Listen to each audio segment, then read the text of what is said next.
नमस्कार दोस्तों, आप लोग कैसे हो। मैं आशा करता हूँ आप लोग स्वस्थ होंगे और पढ़ाई ज़बरदस्त से करिएगा। देखो, आज की जो वीडियो है क्लास 10 के लिए है और देखने वाले हैं इस वीडियो में हम लोग विषय सामाजिक विज्ञान। कौन सा विषय पढ़ने वाले हैं?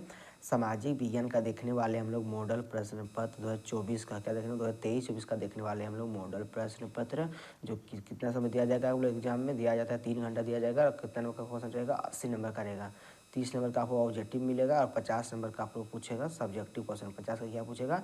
सब्जेक्टिव क्वेश्चन पूछेगा। तो ऑब्जेक्टिव का वीडियो अपलोड कर दिए हैं। तो आज हम लोग देखने वाले हैं सोशल साइंस का जो है हम लोग सब्जेक्टिव क्वेश्चन आंसर जो बनाएंगे, जो 50 नंबर आप लोगों को मिलेगा सब्जेक्टिव से, उसका हम लोग आंसर पढ़ने वाले हैं। क्या पढ़ेंगे? उसका हम लोग देखने वाले हैं सब्जेक्टिव क्वेश्चन आंसर। क्या देखेंगे अभी इस वीडियो में हम लोग देखने वाले हैं क्लास 10 का जो सामाजिक विज्ञान है उसका जो हम लोग देखने वाले हैं सोशल साइंस का सब्जेक्टिव क्वेश्चन आंसर। बिल्कुल आसान शब्दों में बताने का प्रयास करेंगे। ऑब्जेक्टिव क्वेश्चन को अपलोड कर दिए, जाकर देख लीजिएगा, प्लेलिस्ट में मिल जाएगा। अलग से प्लेलिस्ट बना दिए हैं, जेक बोर्ड क्लास 10 मॉडल पेपर 2024 का प्लेलिस्ट। वहाँ पर क्लिक कीजिएगा तो सारा आप लोगों को 2024 का सारा मॉडल पेपर सॉल्यूशन मिल जाएगा ऑब्जेक्टिव वाला। अब वहाँ पर बना रहे हैं सब्जेक्टिव साइंस का भी सब्जेक्टिव छोड़ दिए हैं, जाकर देख लीजिएगा, वहीं पर मिल जाएगा। अब जो छोटे अपलोड करें अभी, इस बार हम लोग क्या पढ़ें? अभी सोशल साइंस का पढ़ेंगे। उस बार हम लोग मैथ का भी ला देंगे अपलोड से, उसका टेंशन नहीं। उसका जो हम लोग मैथ का जो होगा उसको जो हम लोग सोल्यूशन करेंगे, मैथ का जो मॉडल पेपर जो सोल्यूशन करेंगे उसको कहाँ करेंगे? उसको बोर्ड पर करेंगे। बिल्कुल लाइव क्लास जैसा पूरा बोर्ड में उसको सोल्यूशन कर देंगे। टेंशन नहीं का, कोई फिक्र नहीं करने से, है ना। तो चैनल पर बने रहे, वीडियो का अंत तक देखिएगा। देखो, अंत तक देखने में पूरा अच्छा होगा। फिर देखो क्वेश्चन लॉन्ग है, समझिएगा और कॉपी में लिखते जाएगा। तो लिखना है तो ये तो लिख लीजिए, उसमें कोई दिक्कत नहीं। समझने का ज़्यादा प्रयास कीजिएगा और वीडियो का अंत तक देखिएगा। अपने दोस्तों को शेयर करने के लिए नहीं भूलिएगा। सब्सक्राइब नहीं किया तो सब्सक्राइब कर लीजिएगा दोस्तों को, अपने चैनल को। तो चलो क्वेश्चन के चलते हैं दोस्तों। सब्सक्राइब करने के लिए नहीं भूलिएगा। तो चलो चैनल को सब्सक्राइब कर लीजिएगा और वीडियो को अपने दोस्तों को शेयर कीजिएगा। देखो यहाँ पर एक बार देखो, आपको मिलेगा सब्जेक्टिव क्वेश्चन। जो मिलेगा किस तरह से मिलेगा? चलो देखो, सब्जेक्टिव क्वेश्चन देखते हैं एक बार नजर आ, उसके बाद उसको सोल्यूशन करेंगे, है ना। देखो 30 ऑब्जेक्टिव होगा। देखो 31 नंबर से आपका सब्जेक्टिव क्वेश्चन मिलना शुरू हो जाएगा। देखो यहाँ पर अति लघु उत्तरीय प्रश्न है, जो किन्हीं 6 प्रश्न का उत्तर देना। 8 को दिया जाएगा, उनमें से किन्हीं 6 प्रश्न का हमको क्या करना है? उत्तर देना। कोई भी 6 प्रश्न का। एक प्रश्न कितना अंक का रहेगा? 2 अंक का। चलो ये पहला, ये देखो सब्जेक्टिव का पहला क्वेश्चन क्या बोल रहा है 31 नंबर में कि उदारवाद का क्या अर्थ है। देखो इसका अर्थ बताना है कि उदारवाद का क्या अर्थ होता है। यदि चैनल को सब्सक्राइब नहीं किए दोस्तों, सब्सक्राइब करने के लिए नहीं भूलिएगा। देखो बहुत मेहनत से टाइपिंग किए हुए हैं देखो यहाँ पर, इसलिए आप चाहते हैं चैनल को सब्सक्राइब कीजिए और अपने दोस्तों को शेयर करने के लिए नहीं भूलिएगा। अब कैसा लगा वीडियो अपने दोस्त चैनल से कमेंट कीजिएगा और वीडियो को लाइक कीजिएगा। चलो हम लोग देखते हैं इसका। ये तो क्या है? एक क्वेश्चन मॉडल पेपर का PDF है, इसका हम लोग टाइपिंग किया अलग PDF में। चलो उस PDF में चलते हैं। तो 1 मिनट वीडियो को पॉज करते हैं। तो जैसा कि दोस्तों हम लोग बोले थे, तो इसका अलग से PDF टाइपिंग किया। देखो अति लघु उत्तर प्रश्न वही प्रश्न है ना। देखो अति लघु उत्तर प्रश्न जो है किन्हीं 6 प्रश्न का उत्तर देना है। तो पहला क्वेश्चन मेरा क्या था कि उदारवाद का क्या अर्थ है, ये वाला क्वेश्चन था क्या। तो इसका आंसर क्या हो जाएगा? देखो काला में जो लिखे हैं, ब्लैक में जो लिखे हैं वाले, क्या हो जाएगा? वो वाला आंसर हो जाएगा। तो इसका उत्तर लिखना है कि उदारवाद यानी कि लाइबर्सियम, है ना, क्या बोलते हैं? लिबर्सियम की उत्पत्ति लैटिन भाषा में लिबर शब्द से हुई। कहाँ से हुई है? लिबर शब्द से हुई है, जिसका अर्थ होता है, क्या अर्थ होता है? कि आज़ादी या स्वतंत्रता। यह व्यापक अर्थों में उदारवाद, कानून के समझ, समानता, आम सहमति से बनी सरकार, शासक वर्ग, कौमा देना है पादरी वर्ग तथा कुलीन वर्ग के विशेषाधिकारों को समाप्ति तथा सभी नागरिकों के लिए मताधिकार समर्थन करता है। उसी को बोलते हैं हम लोग उदारवाद। क्या बोलते हैं? उसी को क्या बोलते हैं? उसको हम लोग बोलते हैं उदारवाद। तो नेक्स्ट क्वेश्चन क्या दिया 32 नंबर में? 32 में दिया कि गिरमिटिया मजदूर कौन था। ये क्वेश्चन क्या पूछा? बहुत इंपॉर्टेंट क्वेश्चन है, वेरी वेरी इंपॉर्टेंट क्वेश्चन, समझ लीजिएगा।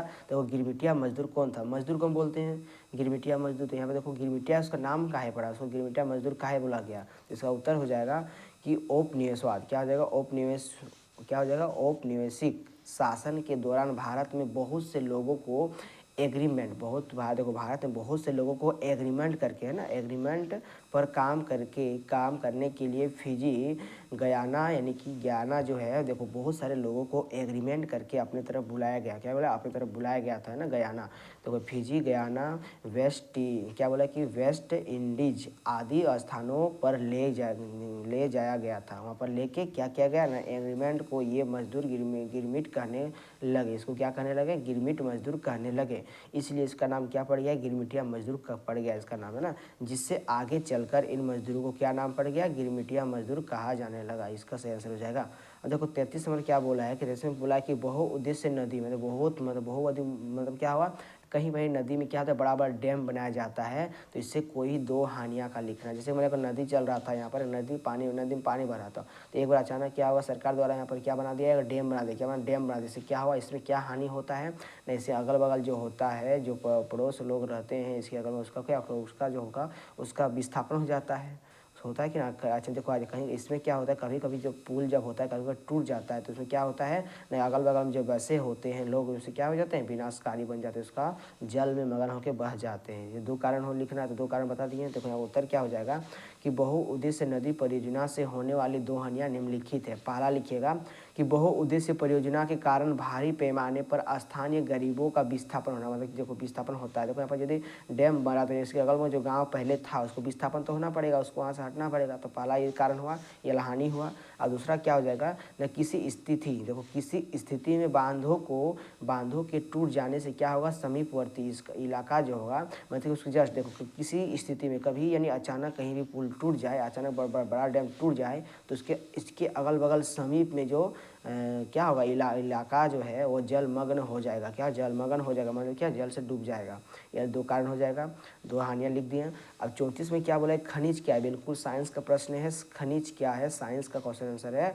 जो 3 पार्ट का क्वेश्चन आंसर, साइंस का चैप्टर 3 धातु और अधातु वाला चैप्टर का ये क्वेश्चन है। खनिज क्या होता है याद रखिएगा न, पृथ्वी की क्या बोलते हैं, पृथ्वी के भूपर्पट्टी में प्राकृतिक रूप से पाए जाने वाले तत्वों या यौगिक क्या बोलते हैं, तत्वों या यौगिकों को खनिज कहते हैं। यदि क्वेश्चन पूछिए, साइंस में ऐसा क्वेश्चन पूछ देता है कि पृथ्वी के भूपर्पट्टी में प्राकृतिक रूप से पाए जाने तत्वों या यौगिकों को क्या कहते हैं, ये कोई याद रखिएगा। ये ऑप्शन में मिलेगा खनिज, मैग्नीज, अयस्क, तो आपको क्या टिक मारना है, खनिज में टिक लगाना है। बिल्कुल साइंस का प्रश्न है, मॉडल पेपर क्वेश्चन आ जाता है ना। क्वेश्चन नंबर 35 में क्या दिया हो कि सांप्रदायिकता क्या है। देखो सांप्रदायिकता क्या होता है, तो इसका आंसर क्या हो जाएगा, इसको लिख देना है उत्तर कि ऐसा माना जाता है कि सामान्यतः क्या बोलते हैं इसको, सांप्रदायिकता एक ऐसी धारणा है जिसके अनुसार क्या होता है, समान धर्म वाले लोगों के बीच समान सामाजिक, राजनीतिक, सांस्कृतिक एवं आर्थिक हित और अस्मिताएं को सामाजिकता कहते हैं। क्या बोलते हैं, सांप्रदायिकता कहते हैं। ये इसका सटीक आंसर हो जाएगा। और 36 में क्या दिया हुआ है, 36 में क्वेश्चन जो बोल रहा है, 36 में क्या दिया हुआ है कि नारीवादी आंदोलन से क्या समझते हैं। देखो नारीवादी आंदोलन का मतलब क्या होता है, इसको लिख लीजिएगा। नारीवादी आंदोलन का मतलब क्या होता है, देखो इसका उत्तर हो जाएगा कि नारीवाद एक आंदोलन, संघर्ष और विमर्श के रूप में यह प्रयास करता है कि महिलाओं को भी समान मनुष्य माना जाए और उनकी गरिमा, स्वतंत्रता, समानता उनके जैविक आधार पर न होकर उनके व्यक्ति के रूप में होनी चाहिए। उसी को बोलते हैं हम लोग नारीवादी। क्या बोलते हैं, नारी। जितना आप लोग को पुरुष को सम्मान दिया जाता है उतना महिलाओं को सम्मान दिया जाना चाहिए, उसी को बोलते हैं नारीवादी। सिंपल सा, उस वाला आंदोलन जो चलता है उसी को बोलते हैं नारीवादी आंदोलन।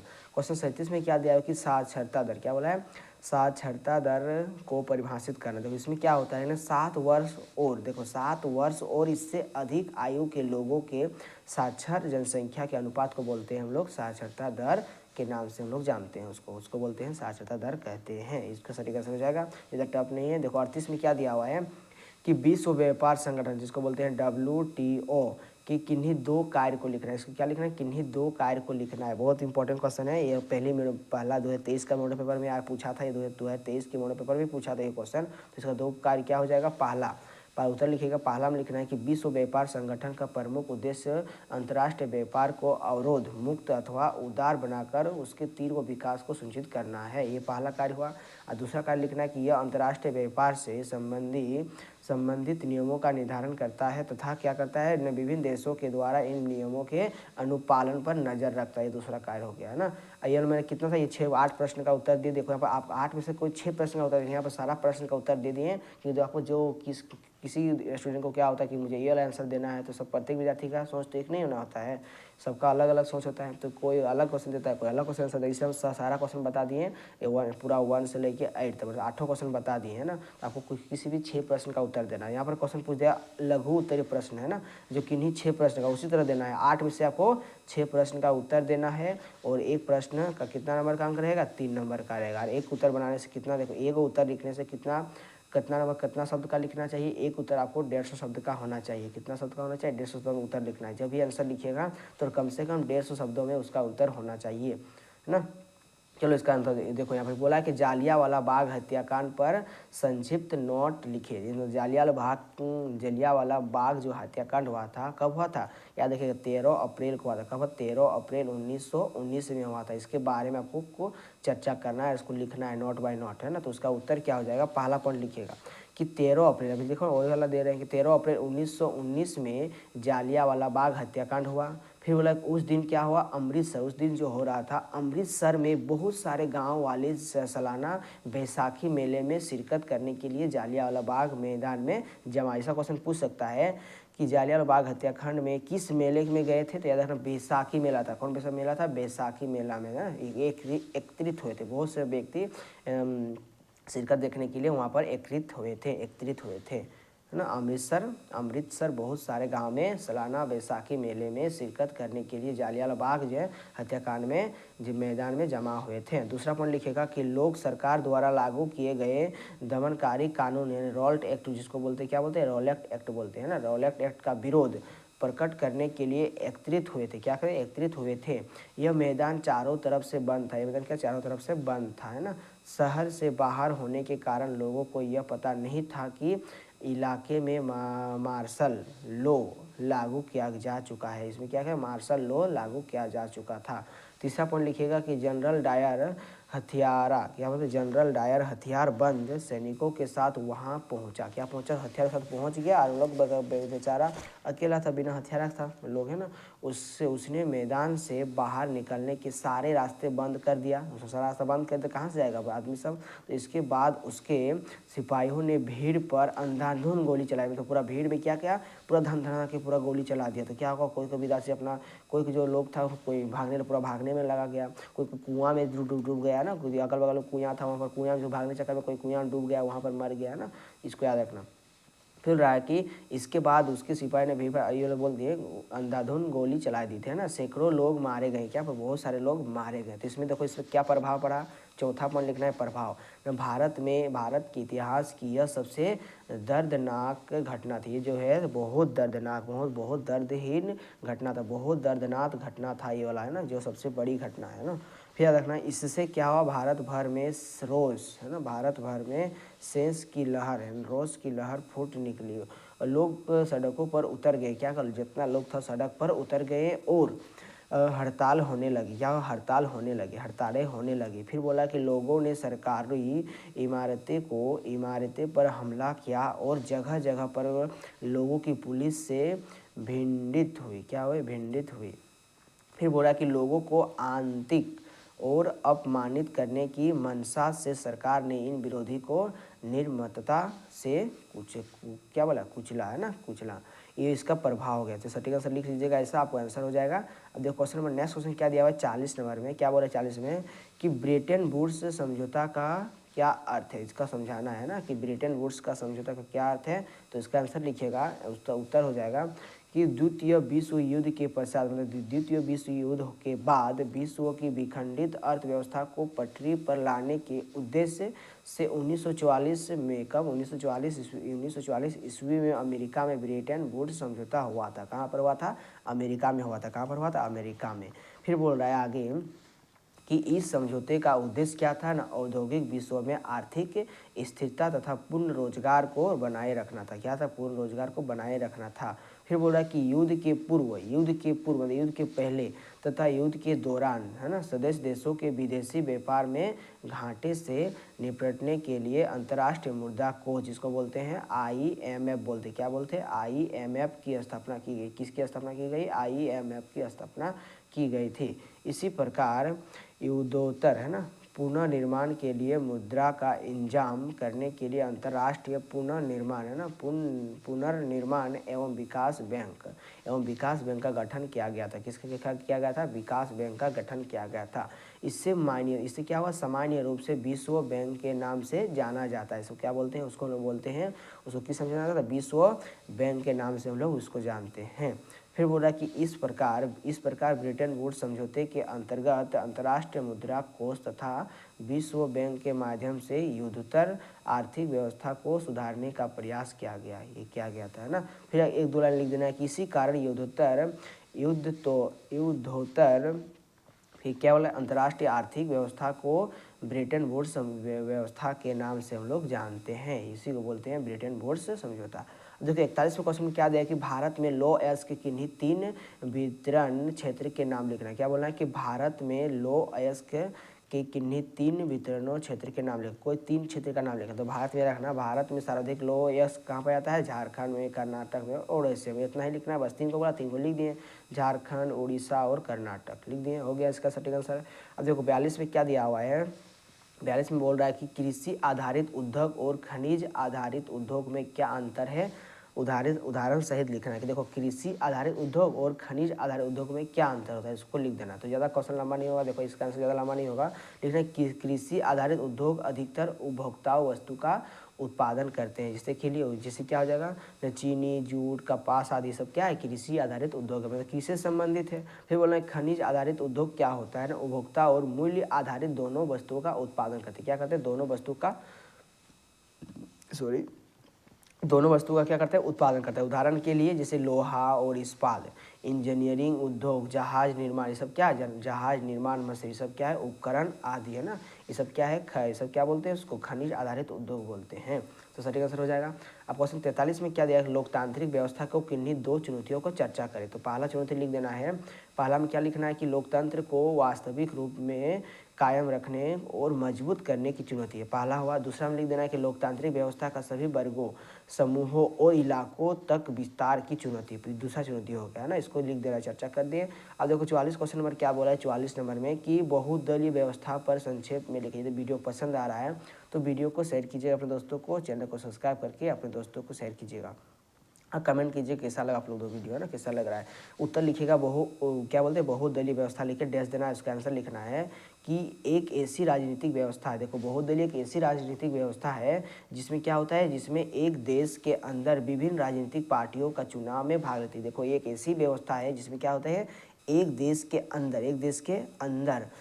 के अंदर विभिन्न राजनीतिक पार्टियों का चुनाव में भाग लेती है, और जिस पार्टी को जनता का बहुमत प्राप्त, जिस पार्टी को जीतता है, जिस पार्टी का जनता का वह बहुमत प्राप्त होता है, वह सत्ता में आ जाती है। क्या वो सत्ता में आ जाती है, उसी को बोलते हैं बहुदलीय व्यवस्था कहते हैं। अब देखो यहाँ पर बोला है कि देखो 45 में क्या देखे, ऋण की किन्हीं 3 शर्तों का उल्लेख करना है। ऋण की किन्हीं 3 को, मतलब ऋण मतलब क्या, जैसे कर्ज लेता है उसे तीन उसका शर्तों की 3 चीज़ क्या होता है, क्या शर्त में उसको ऋण देता है, उसी को हमको लिखना है यहाँ पर। क्या क्या ऋण में कि देखो क्या क्या शर्त रखता है कि आपको ऋण दिया जाएगा, है ना। कुछ शर्त तो रखता होगा ना। तो उत्तर हो जाएगा पहला में। पहला क्या रखता है, ब्याज दर, मतलब कितना ब्याज पे आपको देंगे, तो आपको लोग कितना ब्याज में उसको हम लोग लोन देंगे, जिसको हम लोग ऋण बोलते हैं ना। क्या बोलते हैं, ऋण पर वार्षिक या मासिक ब्याज पर वार्षिक दर निश्चित की जाती है, मतलब वार्षिक साल में या तो फिर मासिक मैंने महीना में उसको दर जो है निश्चित किया जाता है, कितना % से आप लोग को ऋण देंगे। ऋण पर वार्षिक या तो फिर मासिक ब्याज दर निश्चित की जाती है। पहले हम लोग निश्चित कर लेते हैं कि 5% देंगे आप लोग को, 5% पर लेंगे हम लोग ऋण, सूद लेंगे, है ना, ऐसे बोला जाता है, पहले निश्चित किया जाता है। और दूसरा में लिखना है कि समर्थक ऋणदार, मतलब उसके समर्थक है कि नहीं, जो ऋण लेगा वो समर्थक है कि नहीं। तो कर्ज लेने वाला व्यक्ति, देखो कर्ज जो लेता है ना, कर्ज लेने वाला व्यक्ति उधारदाता को गारंटी देने के रूप में संपत्ति जमानता के रूप में तय करता है, उसको देने का उसको क्या देने का विश्वास करता है कि हमको कर दीजिए, आप लोग को मैं तुरंत लौटा दूंगा, उसको गारंटी देता है, उसको हम लोग को विश्वास दिलाता है। यदि निर्धारित समय सीमा के अंदर ऋण लेने वाले पैसे नहीं चुका दिया, यानी कि देखो निर्धारित समय हो गया, यदि ऋण इसको नहीं चुकाया तो क्या करता है, कर्जदाता जो ऋण देता है वो क्या करता है ना, कर्जदाता, उसको बोलते हैं कर्जदाता, जो क्या करता है ना, कर्जदाता समर्थक ऋणाधार को बेचकर अपना पैसा वापस दो। देखो जब किसी व्यक्ति को कोई ऋण देता है, तो उसका कुछ तो हिस्सा अपना पास रख लेता है, आपका कुछ उसका डॉक्यूमेंट रख लेता है। उसको यदि नहीं देगा तो उसका सामान को बेच के अपना पैसा वापस ले लेगा, बस यही काम होता है बैंक वाले का ना। तो तीसरा पॉइंट लिखेगा कि आवश्यक कागजात, देखो आवश्यक कागजात मतलब क्या, जो जो आवश्यक है उसका, जैसे जमीन आवश्यक है, जैसे कोई लोन लिया तो ज़मीन का कागजात रख लेगा, यदि आप लोग पैसा नहीं दीजिएगा ज़मीन बेच के पैसा ले लेगा, यही काम होता है आवश्यक कागजात इसको बोलते हैं। ऋण लेने वाला अपनी आर्थिक स्थिति के आवश्यक कागजात ऋण देने वाले को देता है, ऋण जो देता है उसको, जो उसको ऋण देता है उसको दे देता है, कुछ कुछ इंपॉर्टेंट कागज दे देता है, यदि ऋण यदि नहीं चुकाएंगे तो उसका कागज़ जो जिस नाम पे है उसको बेच के हम पैसा रख लेंगे, उसी काम होता है ना। क्वेश्चन 46 में क्या दिया हुआ है, क्वेश्चन नंबर 46 में कि उपभोक्ता संरक्षण परिषद उपभोक्ताओं की किस प्रकार मदद करता है, किन्हीं 3 तरीकों का उल्लेख करना है, किन्हीं 3 तरीकों का क्या करना है, उल्लेख करना है। इसका उत्तर हो जाएगा कि उपभोक्ता संरक्षण परिषद मुख्य उद्देश्य उपभोक्ता के उन अधिकारों की रक्षा करना है जो जनता और उपभोक्ताओं के हितों के लिए हानिकारक है ना, जैसे अनुचित व्यापार तथा झूठे और भ्रामक विज्ञापनों पर रोक लगाना, क्या करना, रोक लगाना।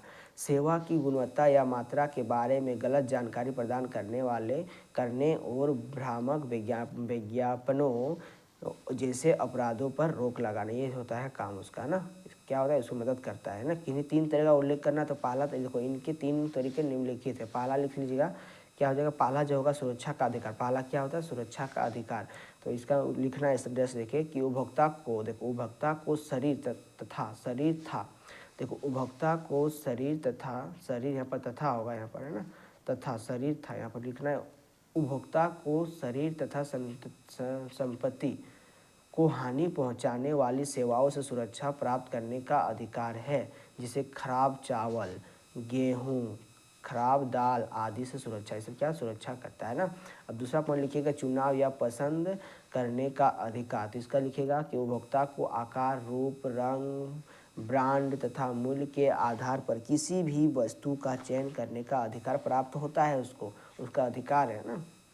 तीसरा लिखिएगा सूचना देने वाला का अधिकार, तो उपभोक्ता को खरीदने वाले वस्तुओं या सेवाओं के बारे में सूचना प्राप्त करके जो होता है तभी उसको कोई खरीदता है, करने का पूरा अधिकार है, जैसे कि वस्तुओं का मूल्य, गुणवत्ता आदि। जैसे कि हम लोग जाते होंगे कपड़ा दुकान, वहाँ पर जो कपड़ा खरीदते हैं उसको देखा ना काम होगा, आपको लेने का पहले पसंद करके तब तो लेंगे ना, उसी को बोलते सूचना कर देता है कितना इसका दाम है। तो देखो यहाँ पर अब आता है दीर्घ, मतलब जो कठिन प्रश्न है, जो लॉन्ग प्रश्न है, जो बिल्कुल समझने का, रटना कभी नहीं है लॉन्ग प्रश्न, अभी पहले बता देते, जो रटेगा वो बीच में कटेगा, है ना। कभी भी रटने का प्रयास नहीं करना है, इसको समझने का प्रयास करो बाबू। पढ़ने से समझने से क्या होगा, आपको क्वेश्चन जो है बनाने में आपको कुछ समझ समझ लिए तो आप उसके बारे में आप लोग कुछ भी लिख सकते हो।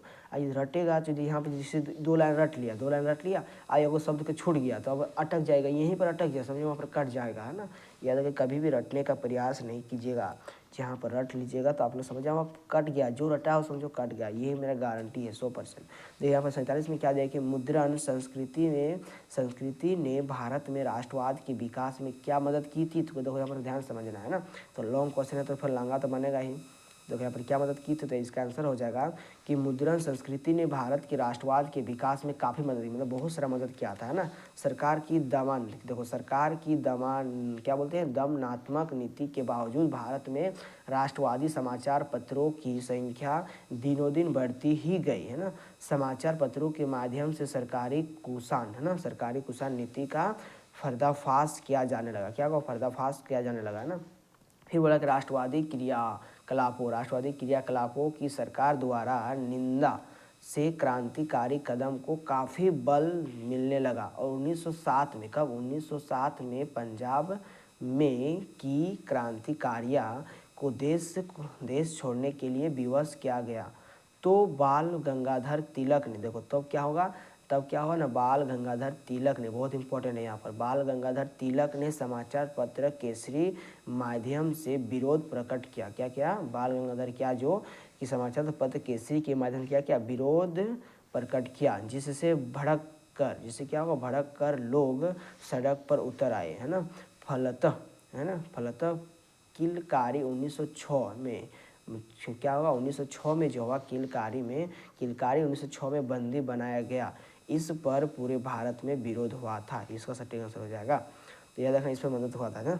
अब देखो क्वेश्चन नंबर 48 में क्या दिया हुआ है कि ईस्ट इंडिया कंपनी ने भारतीय बुनकरों से सूती और रेशमी कपड़े की नियमित आपूर्ति सुनिश्चित करने के लिए क्या किया गया। तो याद रखना क्या, देखो क्या किया, तो इसका आंसर हो जाएगा, इसका सही आंसर क्या, उत्तर लिखे डैश दीजिएगा। नहीं, ईस्ट इंडिया कंपनी ने सूती व रेशमी से बनी चीज़ों की नियमित आपूर्ति सुनिश्चित करने के लिए प्रबंध और नियंत्रण की एक नई व्यवस्था लागू की, जो इस प्रकार है। पहला पॉइंट लिख देना, पहले पॉइंट बाय पॉइंट लिखिएगा ना, आपको पैराग्राफ करके लिखिएगा। तो पहला पैराग्राफ में लिखना है कि कंपनी ने कपड़ा व्यापार में संक्रिय व्यापारियों को और दलालों को खत्म करने तथा बुनकरों पर ज़्यादा प्रत्यक्ष नियंत्रित स्थापित करने की कोशिश किया। क्या किया ना, कंपनी ने कपड़ा व्यापार में संक्रिय व्यापारियों और दलालों को खत्म करने तथा बुनकरों को ज़्यादा प्रत्यक्ष नियंत्रण स्थापित करने की कोशिश किया है ना, कोशिश तो किया। फिर बोला कंपनी ने बुनकरों को निगरानी रखने, है ना, निगरानी रखने, माल इकट्ठा करने और कपड़ों की गुणवत्ता जांचने के लिए वेतनभोगी कर्मचारी तैनात कर दिए, जिन्हें क्या बोलते हैं, जिन्हें गुमास्ता कहा जाता है। क्या बोलते हैं, जिन्हें गुमास्ता कहा जाता है। तीसरा पॉइंट में लिखना है कि कंपनी को माल बेचने वाले बुनकरों को अन्य खरीदारों के साथ कारोबार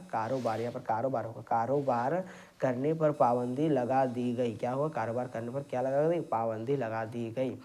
इसके लिए उन्हें क्या किया गया, इसके लिए उन्हें पेश की रकम दी गई थी। क्या उसको मतलब बहुत सारा अच्छा रकम दिया गया था ना। फिर एक बार काम का ऑर्डर मिलने पर बुनकरों को कच्चा माल खरीदने के लिए ऋण दे दिया जाता था। जो कर्ज लेते थे उन्हें अपना बनाया हुआ कपड़ा भी देना पड़ता था। जो कर्ज लेता था उसको, कि देखो यहाँ पर जो बोल रहा है, यहाँ पर जो कर्ज लेते थे ना, उन्हें अपना बनाया हुआ कपड़ा भी देना पड़ता था। उसे वे किसी और व्यापारी को नहीं दे सकते थे, है ना। तो ये हो जाएगा आंसर। देखो 49 में क्या दिया हुआ है कि राजनीतिक दलों के सुधार के उपायों की चर्चा कीजिए, है ना। देखो 49 में जो है ना, दो क्वेश्चन दिया हुआ है, अथवा दे दिया हुआ है। देखो बीच में फिर अथवा भी दिया हुआ है ना। देखो अथवा क्या दिया हुआ है कि सत्ता की साझेदारी को विभिन्न रूपों का वर्णन करें। देखो यहाँ पर आपको एग्जाम में किसी में से, देखो 49 में देखो ये चाहे ये वाला बनाओ, या अथवा में से जो दिया हुआ है इसको बना। देखो अथवा जब भी मिल जाएगा तो अथवा में से कोई एक बनाना है। 49 का कोई एक बना, चाहे इसका आंसर लिखो, चाहे जो ऊपर में जो दिया हुआ है ये वाला का आंसर लिखो। तो हम ये दोनों का आंसर देने को, आपको तो आंसर चाहिए, इसलिए हम दोनों का आंसर दे दिए हैं। तो आपको एग्जाम में क्या कीजिएगा ना, 49 का इसको चाहे नीचे वाला का आंसर लिखना है। इस तो क्वेश्चन पूछेगा तो आपको एक का ही आंसर देना है ना, दो का आंसर नहीं देना। अथवा दे दिया मतलब किसी भी एक का उत्तर देना है। 49 में चाहे इसका आंसर दो, चाहे जो नीचे दिया है उसका आंसर दो। तो हम दोनों का आंसर दे देंगे। तो यहाँ पर देखो दोनों का आंसर दे दिया है ना कि राजनीतिक दलों के सुधार, क्या बोले, राजनीतिक दलों के सुधार के उपायों की चर्चा करना है। तो इसका आंसर लिखना है उत्तर, कि भारतीय राजनीतिक दलों में सुधार के कुछ उपाय निम्नलिखित है। क्या कुछ उपाय क्या है, निम्नलिखित है। पॉइंट बाय पॉइंट लिखना है। कि पॉइंट लिखिएगा, पहला पॉइंट है कि कुछ ऐसे सख्त कानून बनाए जाए जिससे कि राजनीतिक दल क्या हुआ, किसी भी अपराधी को अपने दल में शामिल नहीं कर पाएगा, है ना। कुछ ऐसा ही सख्त कानून बनाया जाएगा कि इसके दूसरे जो है क्या हुआ, किसी भी अपराधी जो होगा वो अपने दल में शामिल नहीं कर पाएगा ना, नहीं कर पाए। दूसरा पॉइंट लिखिएगा कि ऐसा व्यक्ति जिस पर किसी भी तरह का आपराधिक मुकदमा है उसके लिए चुनाव लड़ने पर पूरी प्रतिबंध लगा दिया जाए, ना, ये होगा। तीसरा पॉइंट लिखना है कि राजनीतिक दलों के लिए एक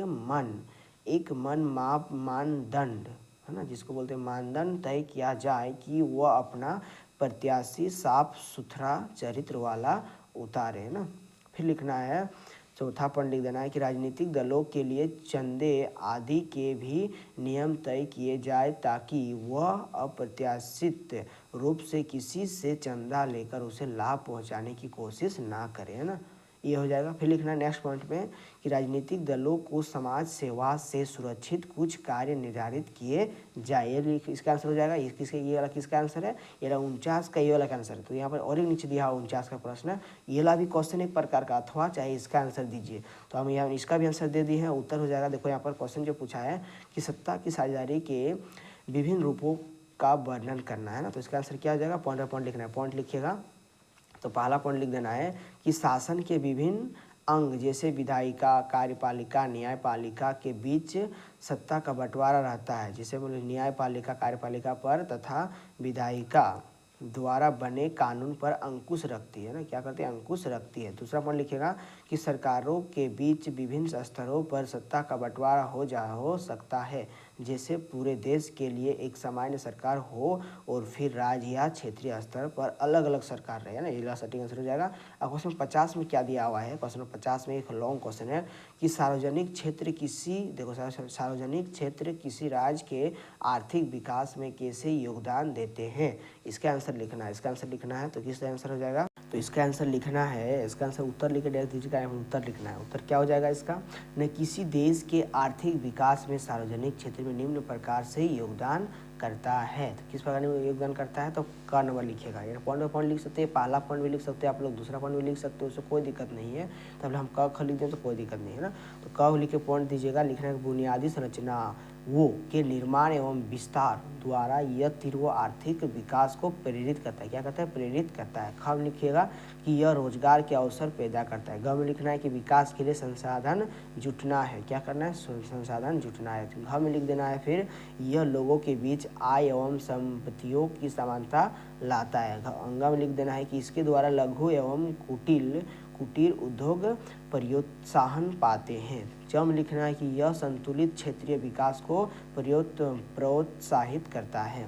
छम लिखना है कि यह निजी एकाधिकार को नियंत्रित करता है। जम लिखना है यह सस्ती दरों पर आसानी से वस्तुओं का उपलब्ध करता है। इसका सटीक आंसर हो जाएगा 50 का। फिर देखो अथवा भी दे दिया। अथवा भी मतलब क्या, उसका चाहे आंसर देखो, चाहिए वाला आंसर दो, कोई में ए को देना है ना। इसका भी आंसर दे दिया। देखो ऋण क्या बोला कि ऋण के औपचारिक तथा औपचारिक एवं अनौपचारिक स्रोतों में अंतर को लिखना है। इसमें क्या अंतर, देखो औपचारिक और अनौपचारिक में क्या अंतर होता है ना, बताना इसमें क्या होता है, इसमें अंतर क्या होता है, याद रखना। देखो औपचारिक का मतलब हुआ जो हम लोग बैंक द्वारा किसी सरकारी सहायता से हम लोग लोन लेते हैं उसको बोलते हैं, और अनौपचारिक मतलब जो हम लोग जैसे लोकल व्यापारी से लोन लेते हैं उसको बोलते हैं अनौपचारिक, है ना।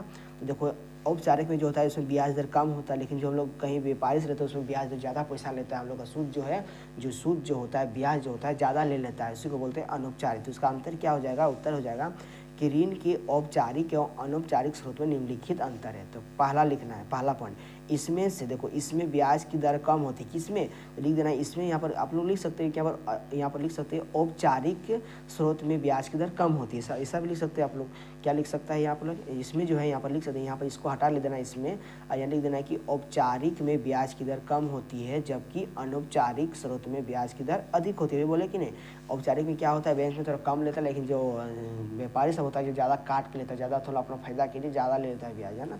ये सटीक। तो दूसरा पॉइंट लिख देना है। दूसरा पॉइंट का अंतर क्या हो जाएगा ना, इसमें ब्याज दर की सरकार के द्वारा निश्चित होती है। ये जो होता है ब्याज दर सरकार द्वारा निश्चित पहले से ही होता है, लेकिन जबकि अनौपचारिक में जो होता है प्रतिदिन आप लोग कभी भी चेंज कर सकता है, कभी आपको प्रत्येक महीना भी चेंज कर सकता है, उसमें कोई सुनवाई नहीं है। जो अपना मन से दे रहा है पैसा तो उसका तो मानना सुनना पड़ेगा ना।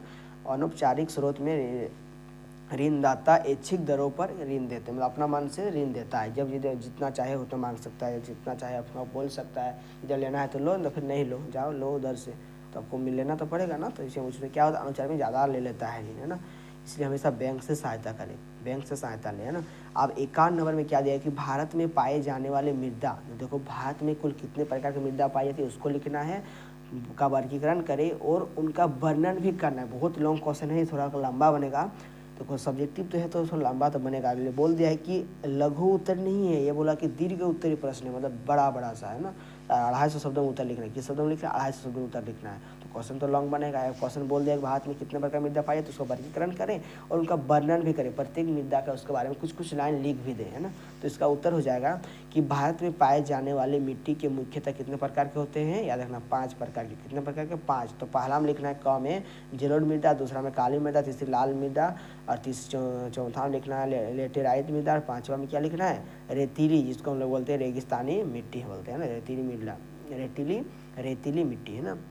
जिसको क्या बोलते हैं, रेगिस्तानी मिट्टी। आज इसको देखो यहाँ लेटेराइट को हम लोग क्या बोलते हैं, बलुई मिट्टी भी कहा जाता है। क्या कहते हैं, बलुई मिट्टी। अब इसको सारे देखो यहाँ पर जलोढ़ मृदा, काली मृदा, लाल मृदा, लेटेराइट मृदा और क्या रेतीली मृदा के बारे में हम लोग को कुछ कुछ लाइन लिखना था। पहला शुरू करते हैं, पहले जलोढ़ मृदा शुरू करेंगे इससे। तो यहाँ पर पहला में क्या दिया, जलोढ़ मृदा। तो यहाँ पर लिखना है क नंबर में जलोढ़ मृदा लिख के डैश दीजिएगा, इसके बारे में कुछ लाइन लिखना है। तो लिखना है जलोढ़ मिट्टी को दोमट और कछार मिट्टी के नाम से भी जाना जाता है। याद रखना, जलोढ़ मिट्टी को हम लोग किस नाम से जानते हैं, क्वेश्चन में पूछ सकता है जलोढ़ मिट्टी को किस नाम से जाना जाता है। तो यहाँ ऑप्शन रहेगा जलोढ़, क्या रहेगा ऑप्शन, दोमट। तो दोमट को टिक मारेगा।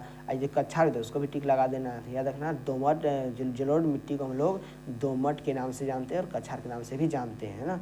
फिर बोल रहा है कि नदियाँ द्वारा लाई गई मिट्टी को जलोढ़ मिट्टी कहते हैं। देखो नदी जो लाता है, नदी जो आता है मिट्टी, उसी को बोलते हैं जलोढ़ मिट्टी। उसको क्या बोलते हैं, जलोढ़ मिट्टी। देखो नदियाँ द्वारा लाई गई मिट्टी को हम लोग बोलते हैं जलोढ़ मिट्टी कहते हैं। फिर बोला यह मिट्टी हमारे देश के समस्त उत्तरी मैदान में पाई जाती है। देखो हमारे भारत जो देश है, हम लोग का भारत जो देश होता है, ये कैसा है, ये भारत के उत्तरी भाग में पाया जाता है, भारत के उत्तर भाग में पाया जाता है। भारत के उत्तरी भाग में मिट्टी पाया जाता है। किस भाग में, उत्तरी भाग में। देखो उत्तरी भाग कहने, देखो यहाँ पर इसका डायग्राम देखो, भारत नक्शा देखो यहाँ पर दिया हुआ है। देखो भारत के उत्तरी भाग में देखो यहाँ पर जो दिया हुआ है, ये देखो यहाँ इधर होता है पूर्व, पश्चिम, ये दक्षिण, उत्तर। मतलब यहाँ पर ये जो ऊपर का हिस्सा, इसमें क्या पाया जाता है, जलोढ़ मृदा। इसमें क्या पता है, इस में क्या पाया, जलोढ़ मृदा पाई जाती है। इसको क्या देखिएगा। तो इसको कहाँ पर थे, अभी चलते हैं ऊपर, यहीं पर थे ना, ये हो जाएगा।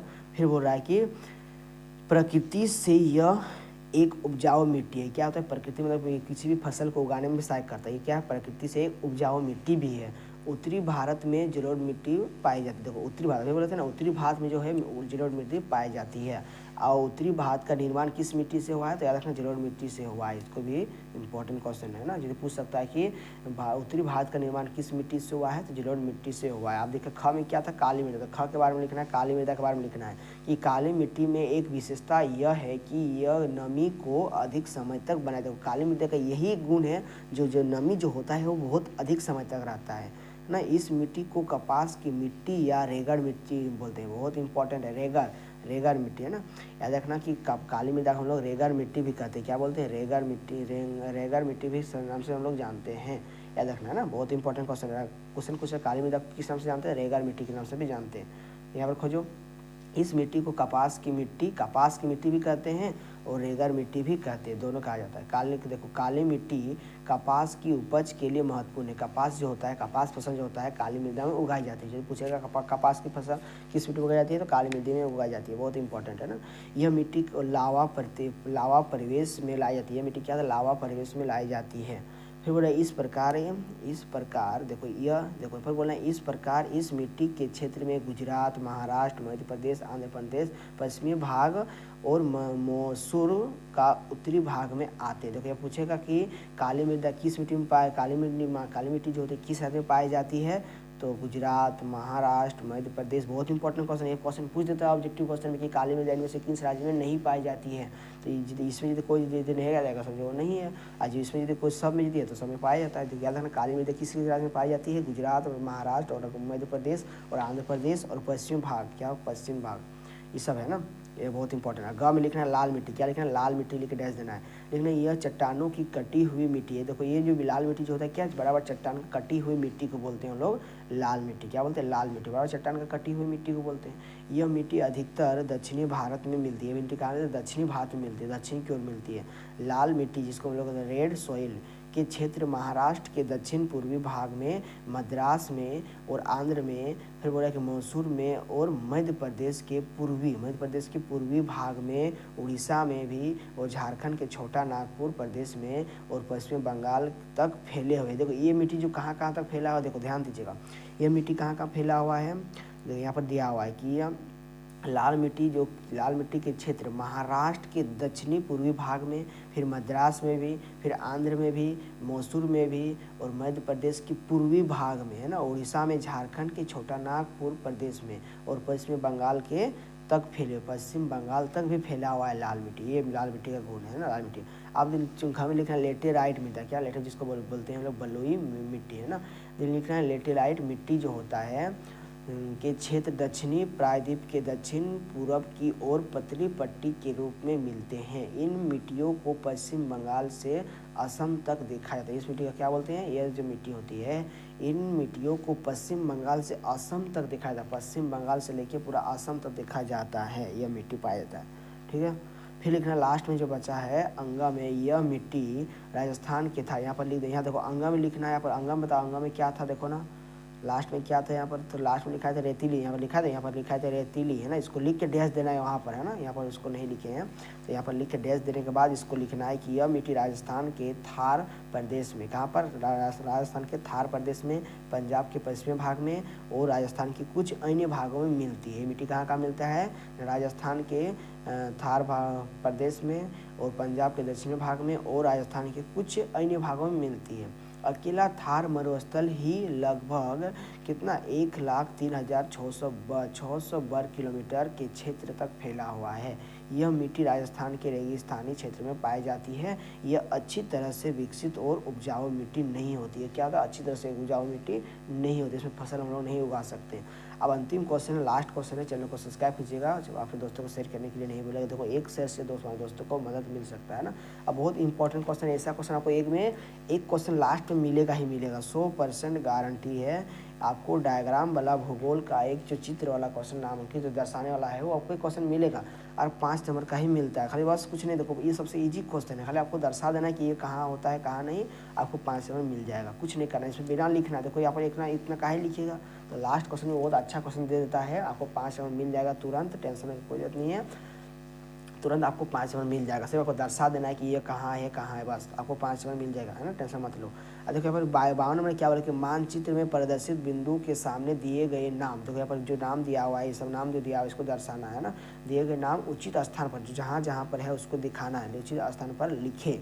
लोहा इस्पात, कौन सा स्थान दिखाना है, लोहा इस्पात उद्योग को दिखाना है, कहाँ पर होता है। और दिया हुआ है कि लो अयस्क खान बेलाडिया कहाँ पर है। फिर भाखड़ा, क्या बोला, भाखड़ा नगल बांध कहाँ पर है। सूती बस उद्योग सूरत कहाँ पर है। बंदरगाह विशाखापट्टनम कहाँ पर है, इसको दिखाना है हमको, कहाँ पर, डायग्राम में दिखाना चित्र में, है ना। तो इसका आंसर भी बता दिए, टेंशन की कोई जरूरत नहीं। देखो इसका आंसर नीचे लिख दिए, देखो यहाँ पर जो पर देखो यहाँ पर डायग्राम में जो क्या दिया हुआ है, देखो डायग्राम में जो दिया हुआ है पहला दूसरा तीसरा, देखो यहाँ पर ये पहला है, दूसरा है, तीसरा है, चौथा है, पांचवा। देखो पहला जी कहाँ पर दिख रहा है बताओ, पहला पर कहाँ, देखो पहला कौन सा राज्य है, जम्मू कश्मीर राज्य है। फिर देखो दूसरा में क्या है, यहाँ पर झारखंड राज्य हम लोग का है। तीसरा में क्या, आंध्र प्रदेश है। देखो राज्य को पहचानना सीख जाना चाहिए ना। देखो राज्य कौन सा, देखो ये वाला क्या है, कौन सा राज्य है, देखो ये वाला कौन सा राज्य है, ये वाला ये जो राज्य है, ये वाला कौन सा राज्य है, इसको बोलते हैं छत्तीसगढ़। और यहाँ पर जो दिया हुआ इस तरह से ये वाला क्या है, ये वाला जो है आंध्र प्रदेश। और यहाँ पर क्या है, ये जानते होंगे आप लोग, सबसे फेमस राज्य ये वाला क्या है, गुजरात, है ना। तो आपको दिखाना है 1 नंबर में क्या होगा, 2 नंबर में क्या होगा, यहाँ पर क्या लिखना है 2 नंबर में, और 1 नंबर में क्या लिखना है, और 3 नंबर में क्या लिखना है, और 4 नंबर में क्या लिखना है, 5 नंबर में क्या लिखना है। यहाँ पर जो दिया है ऊपर में इसे यही सब लिखना है कि लोहा इस्पात उद्योग जमशेदपुर कहाँ होगा, लो अयस्क खदान बेलाडिया कहाँ पर होगा, और भाखड़ा नगल बांध कहाँ पर होगा, सूती वस्त्र उद्योग कहाँ पर होगा, ये सब दिखाना हमको। बंदरगाह विशाखापट्टनम कहाँ होगा, ये तो हम लोग बहुत ही झारखंड में ही पाया जाता है, ये ना। बंदरगाह विशाखापट्टनम कहाँ पाया जाता है, झारखंड में पाया जाता है। इसको पहला आंसर मिल गया, याद रखना। देखो यहाँ पर लिख देना है, देखो यहाँ पर पहला में जो होगा, देखो पहला में क्या होगा, यहाँ पर हो जाएगा, क्या हो जाएगा, यहाँ पर हो जाएगा। देखो पहला में जो लिख दिए हैं भाखड़ा नंगल बांध होगा, क्या होगा, तो भाखड़ा नंगल बांध होगा कहाँ पर, पहला में जो दिया था आपको लिख देना है। दूसरा में क्या दिया, देखो दूसरा हम लोग क्या था, देखो दूसरा में क्या है, यहाँ पर जो दूसरा दिया हुआ है यहाँ पर क्या लिख देना है कि क्या बोलते हैं इसको, बंदरगाह विशाखापट्टनम लिख देता है ना। दूसरा में क्या लिखना है, सॉरी बंदरगाह बोलते हैं, सॉरी 1 मिनट, यहाँ पर सॉरी, यहाँ पर एक थोड़ा मिस्टेक कर दिए, यहाँ पर जो बोल दिए थे, यहाँ पर बंदरगाह विशाखापट्टनम झारखंड में नहीं होता है, आंध्र प्रदेश में होता है। कहाँ पर होता है, आंध्र प्रदेश में होता है। कहाँ पर होता है, ये आंध्र प्रदेश में होता है, याद रख लीजिएगा, है ना। सॉरी थोड़ा मिस्टेक हो गया, इसके लिए क्षमा चाहते हैं। देखो यहाँ पर ये देखो यहाँ पर दूसरा में क्या दिया, झारखंड में हम लोग का जमशेदपुर में जो दिया हुआ है, देखो यहाँ पर झारखंड में, तो इसका आंसर हो जाएगा। अभी जो 3 में जो दिया हुआ है, 3 नंबर में यहाँ पर हो जाएगा, क्या हो जाएगा, छत्तीसगढ़ है। आई वाला मेरा क्या है, आंध्र प्रदेश में क्या पाया, विशाखापट्टनम पाया। तो इसको देखो यहाँ पर आंसर लिख देना है इस तरह से आपको, है ना। तो पहला नंबर जो दिखा हुआ है डायग्राम में वहाँ पर लिख देना है भाखड़ा नंगल बांध, और दूसरा जो जहाँ पर दूसरा लिखा हुआ है वहाँ पर लिख देना लोहा इस्पात उद्योग जमशेदपुर, जो हम लोग झारखंड थी क्या बोलते हैं उसको झारखंड में होता है। और तीसरा में जो दिया हुआ है लो एस खदान बेलाडिया, जो कहाँ पर है, तीसरा देखो खोजो तीसरा कहाँ दिया हुआ है। और चौथा में जो है बंदरगाह विशाखापट्टनम, कहाँ पाया जाता है, आंध्र प्रदेश में है ना। और पाँचवा में क्या है सूती वस्त्र उद्योग, ये कहाँ पर गुजरात में पाया जाता है। कहाँ पर देखो गुजरात में देखो 5 दिया हुआ है, गुजरात में दिया हुआ है 5, यहाँ पर लिख देना है सूती वस्त्र उद्योग, यहाँ पर क्या लिख देना है उसको जो 1 नंबर लिखा दिया उसको लिख देना है। तो ये वाला सटीक आंसर हो जाएगा। तो नेक्स्ट वीडियो में लेंगे दोस्तों, हिंदी का भी ला देंगे, इंग्लिश का भी ला देंगे, टेंशन की कोई जरूरत नहीं है। चैनल को सिर्फ सब्सक्राइब कर लीजिएगा और अपने दोस्तों को शेयर कीजिए लीजिएगा, है ना। तो लगे दोस्तों नेक्स्ट वीडियो मिलते हैं। Vande Mataram, thank you, Vande Mataram.